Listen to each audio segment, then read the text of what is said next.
Bogor, kota hujan yang lekat dengan udara sejuk, pegunungan hijau yang membentang luas, dan destinasi wisata yang memikat. Namun, di balik wajah asri sang kota penyangga, ada satu sudut yang jarang tersentuh. Sebuah kawasan yang menjadi muara dari ribuan ton sisa hidup manusia setiap harinya.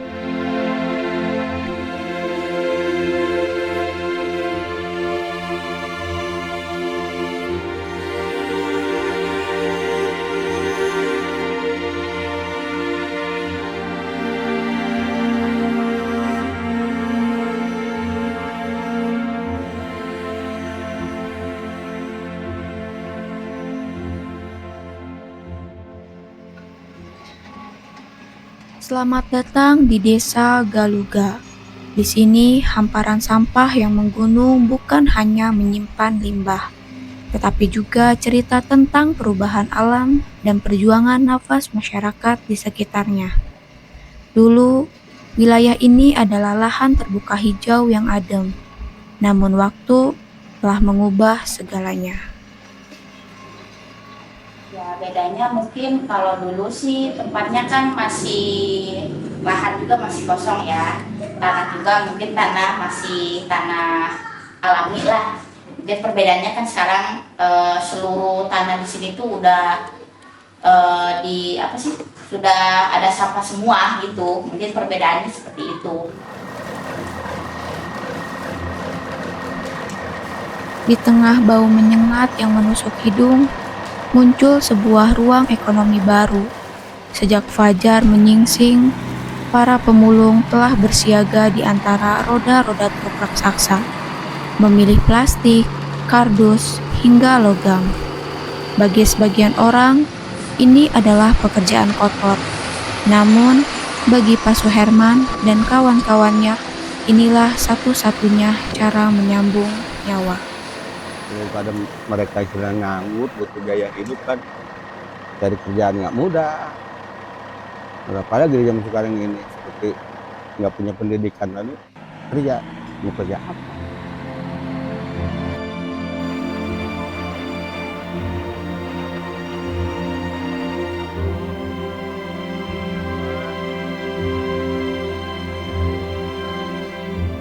Kalimat Pak Suherman adalah potret nyata sempitnya pilihan. Ya, di Galuga, Rp100.000 sehari dari hasil memulung menjadi angka yang sangat sakral untuk menghidupi keluarga. Seperti Ibu Wartini yang hidupnya terus bergerak mengikuti kemana arahnya sampah dibuang. Jadi panjang dari mulai pembuangan sampah di Rancamaya yang sekarang lapangan golf. Jadi sampah pindah-pindah jadi ngikutin sampah. Gitu. Sampai ke sini terakhir.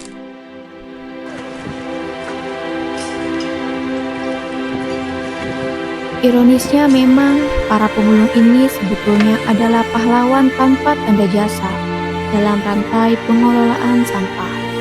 Tanpa tangan-tangan mereka, tumpukan limbah di Bogor akan jauh lebih tak terkendali. Mereka adalah mata rantai pertama ekonomi daur ulang. Namun sayang, posisi tawar mereka tetap berada di titik terendah. Dosen ekonomi Universitas Pakuan, Enok Rusmanah, angkat bicara terkait posisi para pelaku pemilihan sampah dalam rantaian ekonomi daur ulang. Menurutnya, meskipun mereka memiliki peran penting sebagai bagian dari rantai nilai, para pekerja ini masih berada di lapisan paling bawah, sehingga memiliki posisi tawar yang sangat rendah dalam menentukan pendapatan.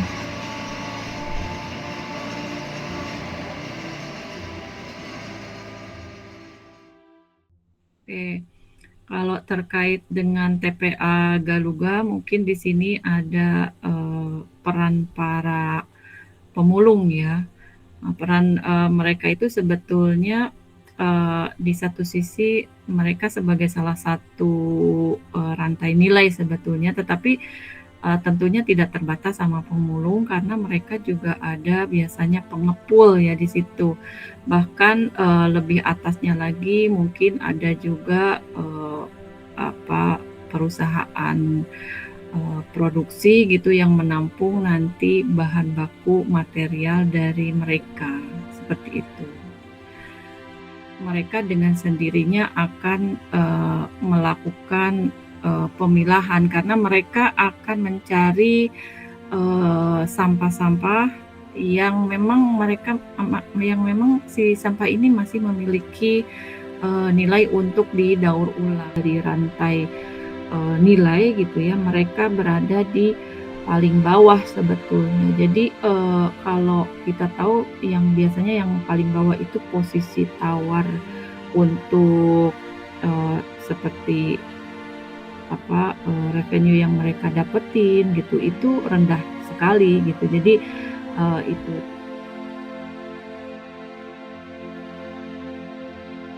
Disinilah ironi itu terlihat.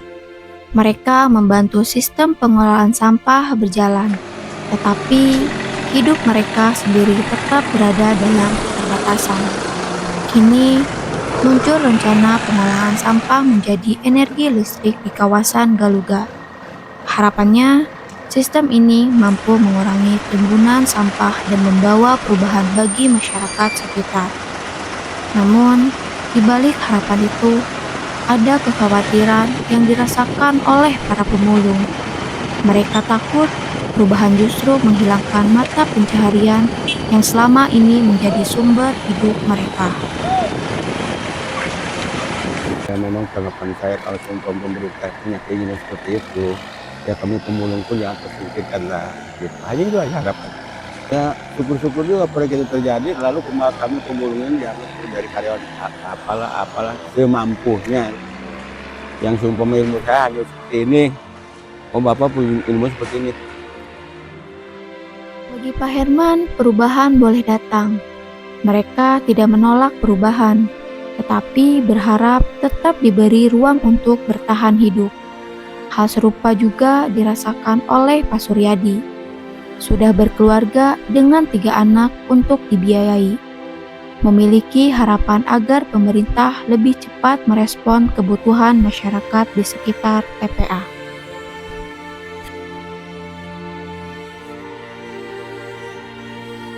Harapan saya sih mudah-mudahan pemerintah kalau ada keluhan di masyarakat ini dipercepat gitu.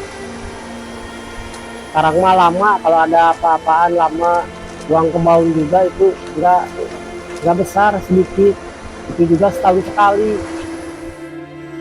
Harapan agar pekerjaan mereka tetap ada. Harapan agar kehidupan keluarga menjadi lebih baik. Dan harapan agar anak-anak mereka tidak perlu menjalani kehidupan yang sama. Anak saya sampaikan ingin jangan sampai seperti bapaknya kayak gini, ingin menjadi kerja yang baik lah, jangan seperti kayak kerja gini gitu. Galuga menjadi saksi bahwa di bawah langit yang sama, garis nasib bisa berbeda sejauh bumi dan langit. Saat kita menutup hidung karena aroma yang menyengat, mereka justru menggantungkan nafas di sana. Karena di tempat ini, matahari tidak hanya terbit untuk menerangi jalan, tapi untuk mengeringkan harapan yang basah oleh sisa-sisa kota. Sampah mungkin dibuang karena tak lagi berharga, tapi bagi mereka, di sanalah hidup bermula.